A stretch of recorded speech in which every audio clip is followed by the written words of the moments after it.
Bonjour à tous, c'est Nicolas Tesla. Aujourd'hui, on se retrouve pour un tuto flash. Vous allez voir, c'est quelque chose que de nombreuses personnes m'ont demandé. La Tesla est-elle capable de reconnaître qui entre dans la voiture quand en fait vous êtes plusieurs à être autorisés par la Tesla à conduire? Je m'explique. Vous et votre femme par exemple, ou moi et Théo, tous les deux, on a une clé sur le téléphone. Donc est-ce que la Tesla est capable de savoir qui entre dans la voiture et surtout qui est côté conducteur? On voit ça tout de suite.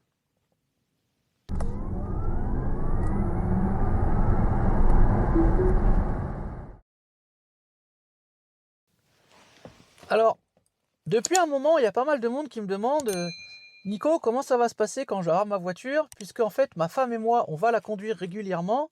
On va avoir tous les deux l'application. On sera tous les deux autorisés à la conduire. Mais comment ça va se passer quand on va monter à deux dans la voiture? Est-ce que le profil va être mélangé? Est-ce que la voiture va savoir qui conduit? Et je vais être honnête avec vous, jusqu'à présent, je ne m'étais pas vraiment posé la question parce que je suis le seul à avoir la voiture sur mon téléphone. Enfin, j'étais le seul. Vous savez que depuis quelque temps, Théo a la conduite accompagnée. Il avait sa bague, donc on n'avait pas encore appairé son téléphone, mais maintenant c'est fait. Alors, ce que j'ai fait en fait, c'est parce que c'est pas une question de confiance, parce que je fais absolument confiance à Théo, mais je ne lui ai pas mis directement mon compte sur son application. Ce que j'ai fait, c'est que vous savez que depuis peu maintenant, je vous invite à voir la vidéo ici, on peut ajouter un conducteur directement à partir de l'application Tesla. Donc vous voyez en incrustation, j'ai invité Théo, Théo a reçu l'invitation, la voiture est en conduite sans clé, je vous expliquerai après pourquoi, on a fait des petits détails. Je lui ai donc appairé la carte de la voiture sur son téléphone, vous voyez là on voit l'appairage de la carte, et donc maintenant, il est, lui, reconnu comme une clé. Ce que Théo a fait, c'est qu'il a assigné son téléphone à son profil. Il avait déjà un profil dans la voiture, par contre, il n'était pas assigné à une clé, il était assigné uniquement à sa bague. Donc là, il l'a assigné à la clé qui est son téléphone. Et donc la question était, comment la voiture va se comporter quand Théo et moi, on s'approche de la voiture? Est-ce qu'elle va s'embrouiller? Est-ce qu'elle va s'en mêler les pinceaux? Est-ce qu'elle va savoir qui se met au poste de pilotage ou pas?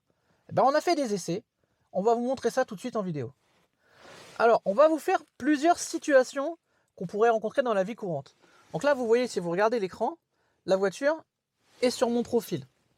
Je suis côté conducteur. La voiture, elle est sur le profil Nico. On va sortir.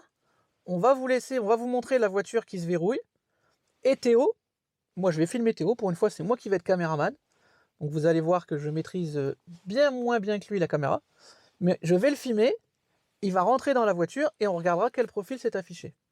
Et après, on aura 2-3 autres situations, vous verrez ça au fur et à mesure. Donc on va sortir de la voiture et on va vous montrer quand elle se verrouille et la suite. Donc là, vous voyez, la voiture est verrouillée. Théo se déplace jusqu'au véhicule. Donc vous vous rappelez, on était sur mon profil. Théo ouvre. Et vous allez voir qu'une fois qu'il a ouvert la porte, c'est bien son profil qui s'est affiché à l'écran. Donc là, s'il s'est installé au volant, c'est lui qui peut conduire. Donc on va reculer, on va laisser la voiture se verrouiller. Deuxième situation, Théo et moi on arrive en même temps à la voiture, et donc on va voir, et moi je vais me mettre côté conducteur, et on va voir si on va aller même plus loin. C'est Théo qui va ouvrir sa porte en premier, et moi je vais m'installer après côté conducteur. Et on va voir si la voiture me reconnaît, et met mon profil quand même. On se retrouve tout de suite. Donc on va se rapprocher de la voiture en même temps avec Théo. Vous vous doutez bien que si la caméra avance, c'est que Théo avance aussi. Donc il va aller lui, côté passager. Il va ouvrir la voiture et il va vous montrer. Donc voilà, moi je suis à côté de ma porte. Il ouvre la voiture. Vous regardez, c'est son profil Théo. Donc il va s'asseoir, il va s'installer. Installe-toi Théo. Et moi je vais ouvrir ma porte et vous allez voir que la voiture automatiquement bascule sur mon profil. Donc la question, ce n'est pas le premier qui ouvre la voiture. Beaucoup m'avaient posé cette question, et je vous avoue que j'avais un doute, et j'ai parfois répondu, je pense que c'est le premier qui ouvre la voiture. J'avais complètement tort, mea culpa. C'est beaucoup plus intelligent que ça. C'est pas le premier qui ouvre la voiture. Là, vous avez vu la preuve. Théo a ouvert la voiture est restée sur son profil. Jusqu'ici, rien d'anormal. Et ça contredisait pas ce que je disais. Sauf que si moi, je me mets côté conducteur et j'ouvre la voiture part avec mon profil. Et vous allez voir que c'est vraiment intelligent. On va refaire exactement la même chose. C'est-à-dire qu'on va se mettre sur le profil de Théo, on va sortir, on va revenir. Théo va venir côté passager. Et moi, je vais aller de mon côté, mais je vais monter derrière. Donc, je vais être sur le côté conducteur de la voiture, mais je monte derrière. Et vous allez voir que le profil, eh ben, il va rester celui de Théo. Parce qu'en fait, il n'y aura pas eu de changement au niveau du conducteur. Donc là, on triche. On part directement sur le profil Théo. Hein. Je vous repasse la scène. On met profil Théo, on va dehors, et on va voir ce qui se passe. Donc je vous rappelle, hein, avec la nouvelle version de la V11, les profils sont de nouveau affichés en haut de l'écran, et puis dans le menu voiture. À l'arrêt, hein, dès qu'on roule, il s'enlève. C'est logique, hein, on ne va pas changer de profil en conduisant. Même si, je vous avoue que moi, j'avais à un moment fait un profil conduite sport et un profil conduite normale. Et que pouvoir le changer à la volée, c'est quand même assez intéressant. Là, on ne peut pas. Il faut repasser par le menu voiture. C'est un détail. Donc, je remets sur le profil de Théo. On va sortir de la voiture et on se retrouve tout de suite. Petite rectification, Théo m'a fait une remarque très intéressante. En fait, je ne vais pas vous mettre le profil Théo, je vais vous mettre un autre profil sur la voiture, le profil test. Et donc, vous allez vous rendre compte que quand on va sortir, que Théo vient côté passager et que moi, je vais derrière, et ça restera sur le profil test. Puisqu'en fait, pour la voiture, le conducteur n'aura pas changé. Ensuite, je vais sortir et je vais me remettre à l'avant. Et là, ça passera sur mon profil. On vous montre ça en image tout de suite. Donc, je passe la voiture en profil test. Et on se retrouve pour voir si ça fonctionne. Alors, on va refaire la même chose, mais cette fois-ci, c'est moi qui vais ouvrir la porte en premier, mais côté passager. Théo va monter et vous verrez qu'en fait, le profil sera toujours le profil test parce que le conducteur n'aura pas changé puisque pour l'instant, c'est toujours le conducteur fantôme. Donc, on y retourne. On y va. On va à la voiture. Je m'installe à l'arrière. J'ouvre la porte. Donc, j'ai bien déverrouillé la voiture avec mon téléphone. Je m'installe. Théo ouvre la porte, s'installe. Et comme vous pouvez le voir, on est toujours sur le profil test. Et donc, cela prouve bien en fait que la voiture repère qui monte côté conducteur. Vous verrez après, je vais vous faire une petite blague, vous allez voir que c'est même hyper précis. Spoiler. Donc, on a testé avec le passager qui ouvre en premier, le conducteur qui arrive après, ça fonctionne. Si quelqu'un monte derrière, etc. Vous avez compris vraiment que c'est vraiment le côté conducteur. Donc, on va vous montrer tout de suite que c'est vraiment très précis. Je vais prendre le téléphone de Théo, je vais le mettre dans une de mes poches, et dans l'autre poche, je vais mettre mon téléphone. Et vous allez voir qu'en fonction de comment j'arrive devant la voiture, en fait, quel va être le téléphone le plus près au moment d'ouvrir la voiture, et le profil associé va s'afficher. Vous allez voir, c'est assez balèze. Donc, j'ai mon téléphone que je vais mettre dans ma poche gauche, le téléphone de Théo que je vais mettre dans ma poche droite, et maintenant vous allez voir, je vais m'éloigner un petit peu pour pas que la voiture soit perturbée, même si nous on sait que non, mais pour que vous n'ayez pas cette impression-là, je vais me rapprocher de la voiture, et en fonction de la façon dont je vais me placer devant la porte, donc en fonction de quel téléphone sera le plus près en fait de la porte au moment de l'ouverture, vous allez voir que le profil va changer. Donc, téléphone Théo, poche droite, téléphone Nico, poche gauche. Je vais arriver comme ceci, donc c'est la poche droite qui va être le plus près de la porte. Donc j'arrive, j'ouvre la porte, et le profil passe sur Théo.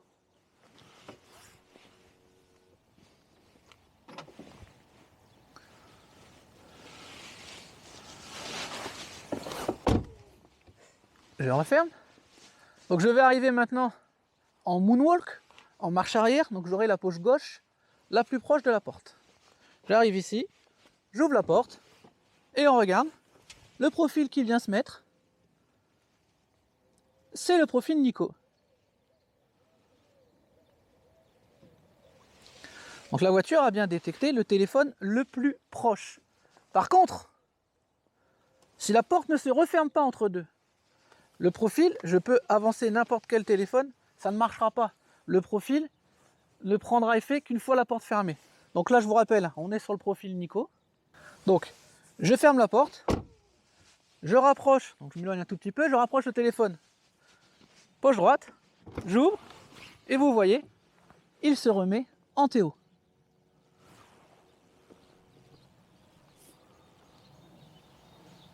Donc vous avez vu, hein, en fait, au début des tests, on verrouillait la voiture à chaque fois pour être sûr, mais là on vous a montré sur la fin qu'il n'y a pas besoin. Ce qu'il faut, c'est que la portière se ferme et que vous ouvriez avec votre téléphone. Et là, ça prend votre profil.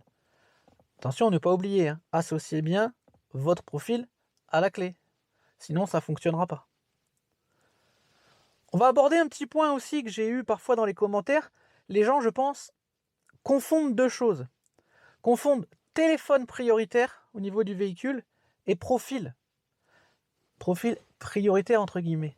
Le profil prioritaire, vous venez de comprendre, c'est celui qui ouvre la portière conducteur. Quoi qu'il se passe, ce sera le profil prioritaire.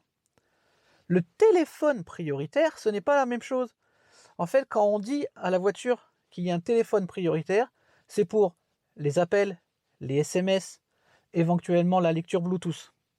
Mais ça, en fait, vous pouvez associer n'importe quel téléphone prioritaire à n'importe quel profil.